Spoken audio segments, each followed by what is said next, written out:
కడప నగరంలోని స్థానిక హరి టవర్స్ నందు తెలుగుదేశం పార్టీ కార్యనిర్వాహక కార్యదర్శి హరిప్రసాద్ మీడియాతో మాట్లాడుతూ ఈ నెల 22వ తారీఖు ఆదివారం మేడా కన్స్ట్రక్షన్స్ నందు బలిజల ఆత్మీయ సమావేశం నిర్వహిస్తున్నామని, సమావేశానికి రాష్ట్ర మంత్రులు, రాష్ట్ర నాయకులు పాల్గొంటారని తెలిపారు. జిల్లా బలిజలందరూ సమావేశాన్ని జయప్రదం చేయాలని కోరారు.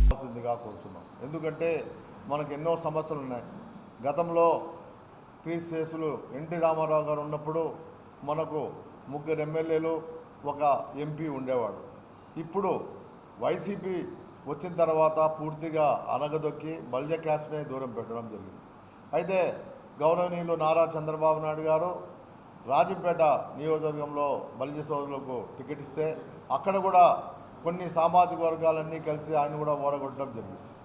అయితే ఇవన్నీ కాకుండా రాయలసీమలో ఒక కులస్తుని కూడా ఏమాత్రం కూడా ఒక మంచి పదవి కానీ పార్టీలో క్రియాశీలకంగా ఎవరూ లేరు. కాబట్టి ఒక నారాయణ గారు, నెల్లూరు నారాయణ గారు ఉన్నారు.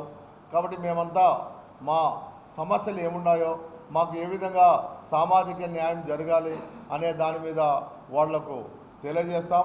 వాళ్ళందరూ కూడా ఎవరైతే నారాయణ గారు అయితేనేమి, అదేవిధంగా రామానాయుడు గారు, దుర్గేష్ గారు, వాళ్ళు చంద్రబాబు నాయుడు దృష్టికి తీసుకొని పోతారని, అదేవిధంగా పవన్ కళ్యాణ్ దృష్టికి తీసుకొని పోతారని చెప్పి ఉద్దేశంతో మేము అందరినీ కూడా ఆహ్వానించి ఈ మీటింగ్ను జయప్రదం చేయాలని చెప్పి మేము బలిజ సోదరులు కోరుకుంటున్నాం. మనకు ఎంతో అన్యాయాలు జరుగుతున్నాయి, మనం చూస్తున్నాం మన కళ్ళెదురుగానే. గతంలో ఎంత వైభవంగా ఉంది, ఇప్పుడు ఏ విధంగా ఉంది అనే దాని మీద కూడా మనకు కూడా ఈ జిల్లాలో కూడా ఒక మంచి పదవి ఇవ్వాలని, అదేవిధంగా మన క్యాస్ట్ను ఆదరించాలని చెప్పి మేము కోరుకుంటూ, మా పిల్లలకు గతంలో చంద్రబాబు నాయుడు గారు 5% ఈడబ్ల్యూఎస్ రిజర్వేషన్ ఇవ్వడం జరిగింది. ఆ రిజర్వేషన్ను